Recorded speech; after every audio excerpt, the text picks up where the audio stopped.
నా చిట్టి చేతులు సక్కని రాతలు నేర్వలేనయ్యో, నా సంకన మెడుతో సాలిరువాలు దున్నినానయ్యో.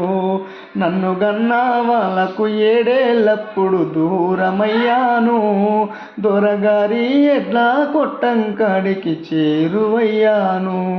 మూడు ముర్రల కర్రత 30 ఎడ్లతో సోపతి నానయ్యో, దిక్కు దిక్కుంగా ఉరికంగలేనేత కళ్ళకు గుచ్చెను ముల్లయ్యో, గుచ్చెను ముల్లయ్యో.